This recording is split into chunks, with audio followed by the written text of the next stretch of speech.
Kunut witir. Sami Allahu liman hamidah. Allahumma hadina fi man hadait wa afina fi man afait. Balik jamaah dari masjid, wah imam kami jadi sasek Pak Ustaz. Menurut aku kunut dia jadi witir. Kunut witir menurut mazhab Hanafi sunnah dilakukan sepanjang tahun full. Kalau ada imam yang dari awal Ramadan dia sudah baca kunut, itu dia pakai pendapat Hanafi. Maliki tak ada pakai kunut. Saya tinggal di kampung mazhab Maliki 2 tahun Maroko, tidak ada kunut witir. Syafi'i disunatkan setelah pertengahan, dari malam 15. 1, 2, 3, 4, 14 tak ada. Setiap malam 15 baru Allahumma hadina fi man hadait. Masa kunutnya sama-sama kunut subuh? Itu yang dihafal. Kunut itu bebas. Kunut macam-macam. Tahun lalu di An-Nur imamnya dari Ishkarima Solo. Wow, panjang juga kunutnya. Hafal Quran, ahli qiraat, bahasa Arab mantap, kunutnya panjang, umur 19 tahun. Masya Allah, segar hafalan. Mazhab Hambali dianjurkan sepanjang tahun. Hanafi dengan Hambali sepanjang tahun. Syafi'i malam 15 sampai ujung. Maliki tak ada sama sekali. Pokoknya saya ngapalnya Pak Ustaz, foto, crop, masukkan ke FB, masukkan ke blog. Asal lupa buka balik. Asal lupa buka balik. Mudah sekali. Udah saya buka kok tak terbuka, paket tak ada.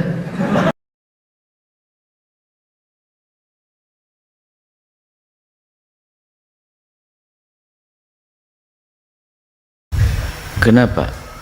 Itu adalah memang bimbingan dari Nabi. Jadi ada ibadah namanya ta'abbudi, patuh saja.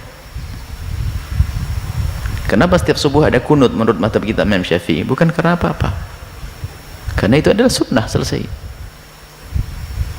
Beda kalau kunut nazilah karena ada bencana. Ini diriwayatkan dari Imam Ali tentang hadis kunut bahwasanya pertengahan Ramadan ini adalah khilaf.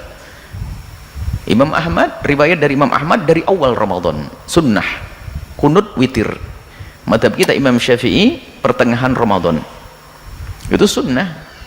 Jadi bukan karena ada musibah, ada apa ya, sunnah. Sunnah yang dilakukan seperti itu.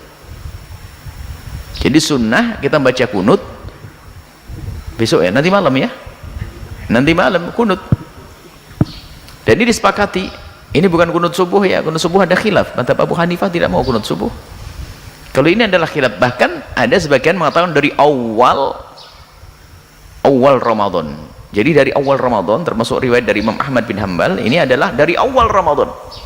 Kalau mazhab kita Imam Syafi'i pertengahan bulan Ramadan kita baca kunut, karena itu adalah sunnah dan memang diperintahkan sunnah seperti sunnah sawal yang lainnya.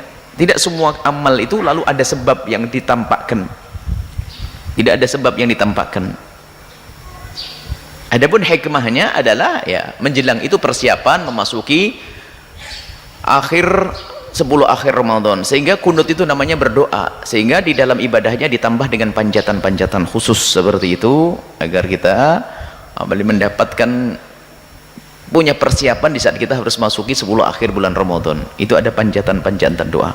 Kemudian kalau perlu nanti bukan sampai di situ saja, ditingkatkan witirnya yang semula 3 ya ditambah deh menjadi 11, lumayan ya, 11 witirnya seperti kebiasaan baginda Nabi Sallallahu Alaihi Wasallam. Jadi tarawihnya 20, witirnya 11, dahsyat, hebat. Atau witir tarawihnya yang ditambah lagi 36 seperti ahli Madinah pada waktu itu. Intinya meningkatkan. Jadi kenapa? Jangan pakai kenapa. Kalau kenapa tanya, nanti tanya Rasul, kenapa ya Rasulullah pakai witir? Nggak ada yang bertanya kepada Nabi, dan Nabi sudah tidak ada, akan tapi hikmahnya ada. Hikmahnya adalah untuk menambah ibadah itu. Hikmahnya adalah untuk menambah tadarruk, nambah kita mengadu kepada Allah, yaitu di pertengahan Ramadan karena mendekati tanggal 20 Ramadan. Tapi menurut mazhab yang lain dari awal, yang jelas adalah sunnah, dan lakukanlah sunnah yang dikukuhkan di dalam witir. Dalam witir kita baca baca kunut setelah masuk malam 15. Ini saja, wallahu a'lam bishawab.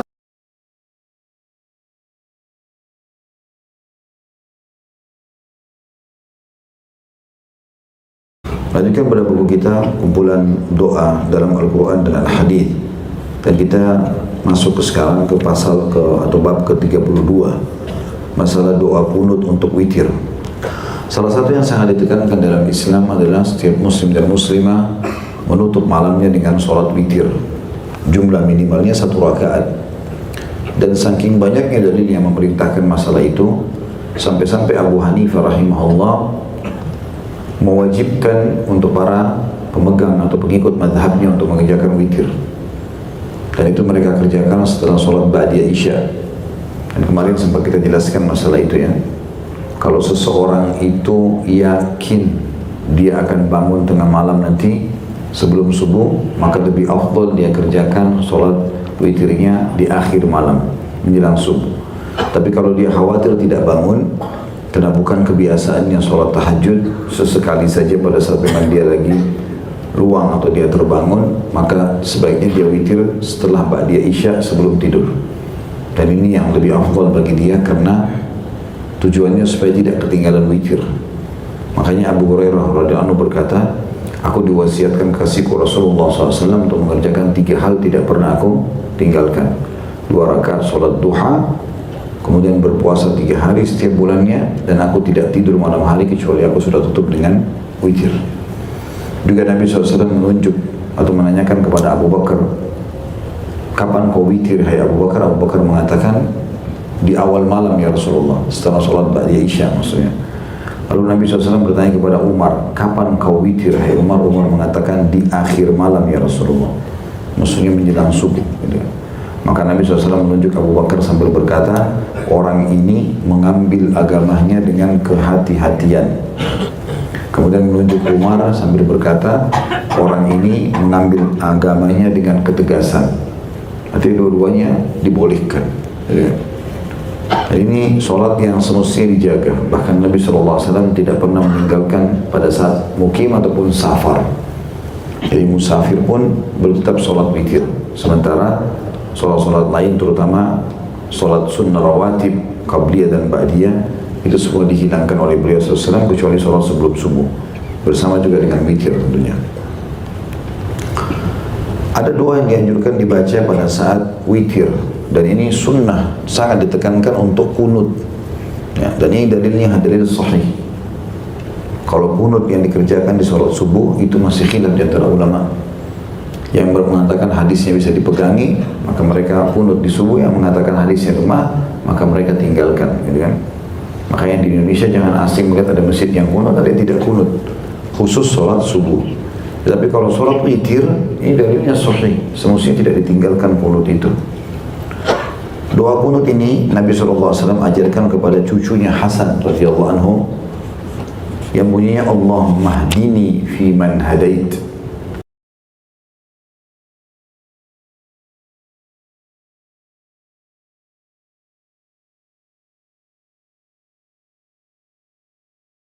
Al-Hasan bin Ali radhiyallahu ta'ala anhuma pernah berkata, "Allamani Nabi sallallahu alaihi wasallam kalimatin aquluhunna fi kunutil witr."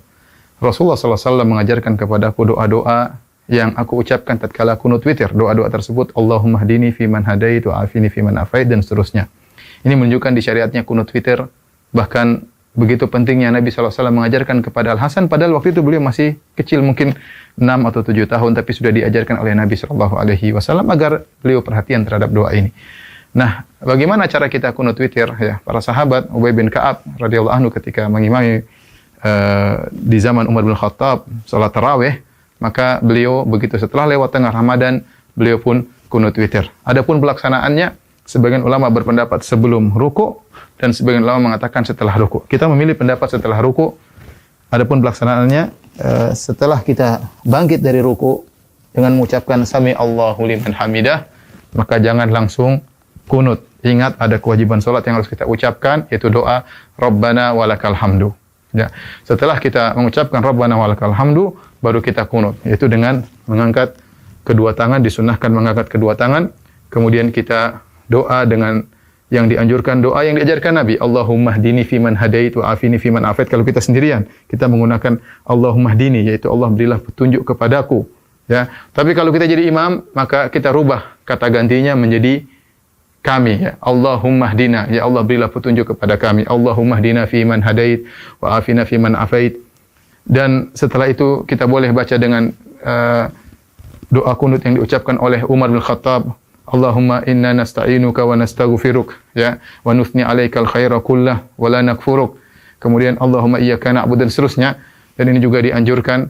Dan masalah doa kunut maka tidak ada doa khusus. Seorang boleh membaca doa ya yang dia inginkan ya, tidak mengapa dalam doa kunut sebagaimana dijelaskan Imam Nawawi rahimahullahu taala, tidak ada doa khusus dalam kunut, tetapi dianjurkan kita membaca doa yang diajarkan oleh Rasulullah sallallahu alaihi wasallam. Hanya saja yang perlu diingatkan tatkala kita baca doa kunut, apalagi posisi kita sebagai imam, maka jangan lama-lama. Yang sebagian imam Masya Allah baca doa kunut sampai 10 menit, sampai 20 menit. Kasihan jamaah, mereka capek ya. Lihat sunnah yang diajarkan tidak begitu lama. Cuma beberapa menit kemudian selesai. Doa yang diajarkan Nabi kepada Hasan juga tidak panjang. Doa yang diucapkan oleh Umar juga tidak panjang. Maka asalnya doa kunut tidak perlu panjang-panjang. Jangan sampai kita merepotkan makmum, apalagi baca sampai setengah jam. Adapun kalau kita sendiri, kita ingin baca lama-lama, terserah. Tapi kalau kita jadi imam, ingat kondisi makmum. Jadi bebas kita baca dengan doa-doa yang diajarkan oleh Nabi SAW atau doa-doa yang dibacakan oleh para imam-imam yang indah-indah boleh kita baca dalam kunut. Kemudian jangan lupa di penghujung kunut kita mengucapkan Allahumma sholli ala Muhammad atau kita bersalawat kepada Nabi sallallahu alaihi wasallam. Adapun makmum ya, maka makmum mengaminkan. Kalau imam baca doa Allahumma hdina fiman hadait, maka mereka mengaminkan ya.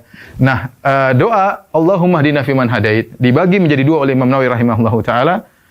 5 pertama diaminkan, adapun perkara yang berikutnya tidak perlu diaminkan, yaitu Allahumma hdina fiman hadait, ya Allah berilah petunjuk kepadaku. Wa afina fiman afait, wa tawallana fiman tawallait, wa barik lana fima a'tait, berilah keberkahan kepada kami.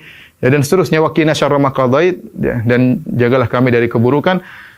Kemudian apa? Fa innaka taqdi wa la yuqda 'alaik. Yang 5 ini kita katakan amin, makmum mengatakan amin, amin. Begitu imam mengatakan fa innaka taqdi wa la yuqda 'alaik innahu la yadhillu ma walait, maka di antara kesalahan makmum jangan mengucapkan amin. Sebagian makmum amin-amin terus ya, mungkin karena tidak paham bahasa Arab.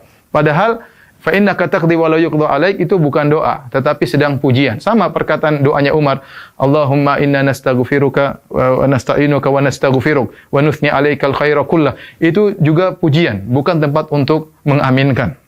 Maka salah jika makmum terus mengaminkan. Ada saatnya kita mengucapkan amin tatkala imam berdoa, tatkala imam sedang memuji Allah Subhanahu wa taala, maka yang dilakukan oleh makmum bisa salah satu dari 3 perkara. Pertama, makmum diam, mendengarkan saja pujian, jangan mengaminkan. Yang kedua, makmum ikut mengucapkan ya apa yang diucapkan imam ya. Fa innaka taqdi wa la yuqda 'alaik, dia ikut pelan-pelan, innaka taqdi wa la yuqda 'alaik. Atau yang ketiga, dia bertasbih tatkala imam mengatakan fa innaka taqdi wa la yuqda 'alaik innahu la yadhillu ma walait, maka dia mengatakan subhanallah subhanallah subhanallah.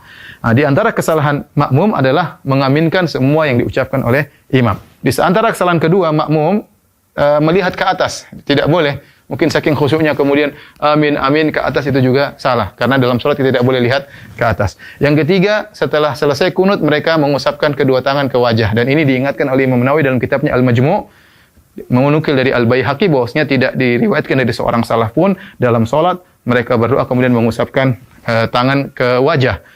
Diriwayatkan dari sebagian salaf, kata Imam Al-Baihaqi, mereka mengusapkan kedua tangan di wajah tatkala berdoa di luar salat. Adapun dalam salat maka tidak ada yang mengusapkan kedua tangannya ke wajahnya. Semoga kita bisa menjalankan kunut witir dengan baik, dan jangan lupakan doa untuk negeri kita, kemudian untuk masyarakat kaum muslimin di dunia, dan semoga wabah segera diangkat oleh Allah Subhanahu wa taala. Wabillahi taufik. Assalamualaikum warahmatullahi wabarakatuh.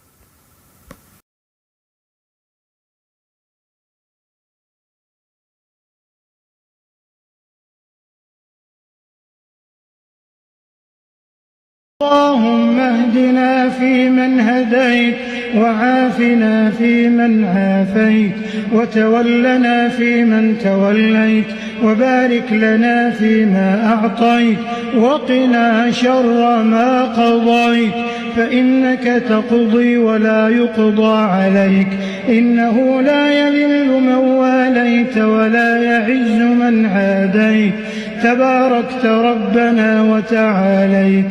اللهم اقسم لنا من خشيتك ما تحول به بيننا وبين معصيتك، ومن طاعتك ما تبلغنا به جنتك، ومن اليقين ما تهون به علينا مصائب الدنيا، ومتعنا بأسماعنا وأبصارنا وقواتنا